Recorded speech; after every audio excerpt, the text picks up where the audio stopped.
BBMP news 9ಗೆ ಸ್ವಾಗತ. ಮೊದಲಿಗೆ ಮುಖ್ಯಾಂಶಗಳು. ನಾಚಿಕೆ ಆಗಲ್ವಾ ನಿಮ್ಗೆ? ಮಾನ ಮರ್ಯಾದೆ ಇಲ್ವಾ ನಿಮ್ಗೆ? ಮೂಗುತಿಗೆಲ್ಲ ನೆನ್ನೆ ಪತ್ರಿಕೆಯಲ್ಲೆಲ್ಲ ಬಂದಿತ್ತು, ಮೂಗುತಿನೆಲ್ಲ ತೆಗ್ದಾರೆ. ಏನ್ ನೀವು ಯಾವ ದೇಶದಲ್ಲಿ? ಪಾಕಿಸ್ತಾನದಲ್ಲಿ ಇದ್ದೀರಾ? ಆ CET ಎಕ್ಸಾಮ್ ಅಲ್ಲಿ ಬಲವಂತವಾಗಿ 3 ಜನ ಇಂಟೆನ್ಷನ್ ಅಲ್ಲಿ ಆ ಜನಿವಾರವನ್ನ ರಿಮೂವ್ ಮಾಡಿ ಅಂತ ಗಲಾಟೆ ಮಾಡಿದ್ದಾರೆ. ಇವ್ರು ಹೇಳಿದ್ದಾರೆ ಇದು ನಮ್ಮ ಟ್ರೆಡಿಷನಲ್, ನಾನು ಮಾಡಲ್ಲ, ನನಗೆ ಇದು ಆಗಿಲ್ಲ ಅಂದರೆ ನನಗೆ ಬರೆಯೋಕ್ಕೆ ನನಗೆ ಶಕ್ತಿನೇ ಇರಲ್ಲ ಅನ್ನೋ ಮಾತನ್ನು ಹೇಳಿದೆ. ನ್ಯಾಚುರಲಿ ನಮಗೂ ನಂದೊಂದು ದೇವ್ರ ತಾಯ್ತಾ ಇದೆ ನನಗೆ ಅಂತ, ನಾನು ತೆಗಿ ಅಂತ ಹೇಳಿದ್ರೆ ನನಗೆ ಎಕ್ಸಾಮ್ ಬರೆಯೋಕ್ಕೆ ಆಗಲ್ಲ. ಅದು ನನ್ನ ಧರ್ಮ, ನನ್ನ culture, it is my culture. ಹಿಂದೂಗಳ ಭಾವನೆ ಅದು. ಈ ಥರ ಹಿಂದೂಗಳ ಭಾವನೆಗೆ ಪದೇ ಪದೇ ಧಕ್ಕೆ ಮಾಡ್ತಾ ಇದ್ದಾರೆ 3 ಟರ್ಮಿಂದನೂ ಕೂಡ. ಅಂದರೆ ಈ ಸಿದ್ದರಾಮಯ್ಯನವ್ರಿಗೆ ಹಿಂದುತ್ವ ವಿಚಾರದಲ್ಲಿ ಮೊದಲಿಂದನೂ ಕಂಡ್ರೆ ಆಗಲ್ಲ, ನಾಮ ಕಂಡ್ರೆ ಆಗಲ್ಲ, ಜನಿವಾರ ಕಂಡ್ರೆ ಆಗಲ್ಲ. ಇವತ್ತು ಜನಿವಾರದ ಮೇಲೆ ಮಾಡಿದ್ದಾರೆ, ನಾಳೆ ಶಿವದಾರದ ಮೇಲೆ ಮಾಡ್ತಾರೆ, ನೆಕ್ಸ್ಟು ಒಕ್ಕಲಿಗರು ಹಾಕುವಂಥ ಉಡ್ದಾರದ ಮೇಲೂ ಮಾಡ್ತಾರೆ. ಅಂದರೆ ಇಂಟೆನ್ಷನ್ಲಿ ಮಾಡಿರೋ ಅಂಥದ್ದು. ನಾವು ಪೊಲೀಸ್ ಸ್ಟೇಷನ್ಗೆ ಹೋಗಿ ಕಂಪ್ಲೇಂಟ್ ಕೊಡೋಕ್ಕೆ 3 ಅವರ್ಸಿಂದ ಕಾಯ್ದೇವ್ರು. FIR ಮಾಡಲಿಲ್ಲ ಅವನು. ಯಾಕೆ ಮಾಡಲಿಲ್ಲ? ಫೋನ್ ಬರ್ತಾ ಇತ್ತು ಅವ್ರಿಗೆ ಸರ್ಕಾರದಿಂದ, ಏನು ಮಾಡಬೇಡಿ ಅಂದರೆ ಸರ್ಕಾರದ ಚಿತಾವಣೆಯಿಂದನೇ ಇದೆಲ್ಲ ನಡೀತಾ ಇದೆ, 3ನೇ ಬಾರಿ ನಡೀತಾ ಇದೆ ಅಂತ. ಆ್ಯಕ್ಷನ್ ತೊಗೊಬೇಕಾಯ್ತಲ್ಲ, ಆ್ಯಕ್ಷನ್ ಯಾಕೆ ತೊಗೊಂಡಿಲ್ಲ? ನಾನು ಡಿಮ್ಯಾಂಡ್ ಮಾಡ್ತಾ ಇದ್ದೀನಿ, ಇಮಿಡಿಯೇಟಾಗಿ ಅವ್ರನ್ನ ಅರೆಸ್ಟ್ ಮಾಡಿ.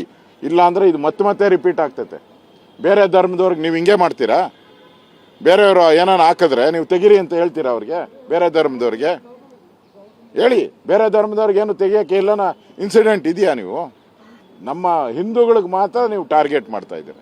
ಹಿಂದೂಗಳು ನಿಮಗೆ ತಾಲಿ ಹಾಕಿದ್ರು ಬಿಡಲ್ಲ, ಅದನ್ನು ಬಟ್ಟಿಟ್ರು ತೆಗೀರಿ ಅಂತೀರ, ಜನಿವಾರ ಹಾಕಿದ್ರು ತೆಗೀರಿ ಅಂತೀರ, ಶಿವದಾರ ಮೂಗುತಿಗೆಲ್ಲ ಪ್ಲಾಸ್ಟರ್ ಹಾಕ್ಸವ್ರೆ ಮೂಗುತಿ.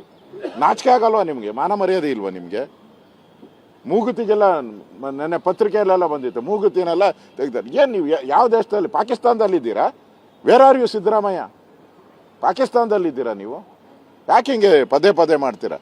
ಅದಕ್ಕೋಸ್ಕರ ಪೊಲೀಸರು ನೀವಾದರೂ ನಿಷ್ಪಕ್ಷಪಾತ ತನಿಖೆ ಮಾಡಬೇಕು, ಅವ್ರನ್ನ ಇಮಿಡಿಯೇಟಾಗಿ ಅರೆಸ್ಟ್ ಮಾಡಬೇಕು. ಆ ಮಗು ಹೇಳ್ತಾ ಇದ್ದಾನೆ ನನ್ನ ಹತ್ರ, ಹುಡುಗ, ನನಗೆ ಆ ಫೀಲಿಂಗೇ ಹೊರಟೋಯ್ತು, ಬರೆಯೋವಂಥ ಇಂಟ್ರೆಸ್ಟೇ ಹೊರಟೋಯ್ತು ನನಗೆ ಅಂತ. ಅವರು ಎಕ್ಸಾಮ್ ಬರೆದು ಉನ್ನತ ಹುದ್ದೆಗೆ ಹೋಗಬೇಕು, ನಾನು ಪಾಸ್ ಆಗಬೇಕು, ನಾನು ಮೆಡಿಕಲ್ ಇಂಜಿನಿಯರಿಂಗು ಈ ಥರದ್ದು ಹೋಗ್ಬೇಕು ಅನ್ನೋ ಆಸೆ ಇಟ್ಕೊಂಡಿರ್ತಾರೆ. ಅದಕ್ಕೆಲ್ಲ ಕನಸುಗಳಿಗೆಲ್ಲ ನೀರು ಹಾಕ್ತಿರಲ್ಲ, ಅವ್ರ ಕನಸುಗಳೆಲ್ಲ ಹಾಳು ಮಾಡ್ತಾ ಇದ್ದೀರಲ್ಲ. ನಾಚಿಕೆ ಆಗಲ್ವಾ? ಬೇರೆ ವಿದ್ಯಾರ್ಥಿ ಈಗ ಒಬ್ಬ ಈ ಥರ 3-4 ವಿದ್ಯಾರ್ಥಿಗಳು ಆಗಿದೆ. ಬೇರೆ ವಿದ್ಯಾರ್ಥಿಗಳಿಗೂ ಇದು ಮಾನಸಿಕವಾಗಿ ಯಾರ್ಯಾರು ಜನಿವಾರ ಹಾಕ್ತಾರೆ, ಯಾರು ಮೂಗ್ದಾರ ಹಾಕ್ತಾರೆ, ಯಾರು ಶಿವದಾರ ಹಾಕ್ತಾರೆ, ಇವರೆಲ್ಲರಿಗೂ ಇದೇ ಥರ ನೀವು ಮಾಡಿದ್ರೆ ಆ ವಿದ್ಯಾರ್ಥಿಗಳ ಪಾಡೇನು? ಅವರು ವರ್ಷ ಪೂರ್ತಿ ಓದಿರ್ತಾರೆ ಇದಕ್ಕೋಸ್ಕರ. ಅವರ ಕನಸುಗಳ ಮೇಲೆ ತಣ್ಣೀರು ಹರಿಸಿದ್ದೀರಾ. ನಾಚಿಕೆ ಆಗಬೇಕು ನಿಮಗೆ. ಅದರಿಂದ ನಾನು ಪೊಲೀಸ್ ಕಮಿಷನರ್ಗೆ ಭೇಟಿ ಮಾಡಕ್ಕೆ ಹೋಗ್ತಾ ಇದ್ದೀನಿ. ನಾನು ಈಗ ಹೋಗ್ತಾ ಇದ್ದೀನಿ ಕಮಿಷನರ್ಗೆ. ನಾನು DCPಗೆ ಮಾಡಿದಾಗೂ ಸರ್ ನಾವು ಚೆಕ್ ಮಾಡ್ತಾ ಇದ್ದೀರಿ, ನೋಡ್ತಾ ಇದ್ದೀರಿ, ಚೆಕ್ಕಿಂಗ್ ಅಂತ ಹೇಳ್ತಾ ಇದ್ದಾರೆ. ಏನು ನೆನ್ನೆಯಿಂದ ಬರೀ ಚೆಕ್ಕಿಂಗ್ ನಿಮ್ಮದು? ಯಾರು ಒತ್ತಡದ ಮೇಲೆ ನೀವು ಕೇಸ್ ಹಾಕಿಲ್ಲ.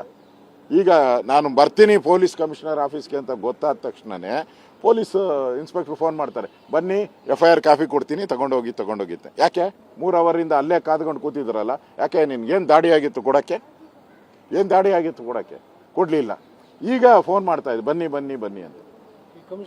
ಭೇಟಿ ಮಾಡ್ತಾ ಇದ್ದೀರಿ. ಅವ್ರ ಮೇಲೆ ಇಮಿಡಿಯೇಟಾಗಿ ಬಂಧಿಸ್ಬೇಕು ಅವ್ರನ್ನ. ಈ ಥರದ ಇನ್ಸಿಡೆಂಟ್ ಇನ್ನೊಂದು ಆಗಬಾರ್ದು ಕರ್ನಾಟಕದಲ್ಲಿ.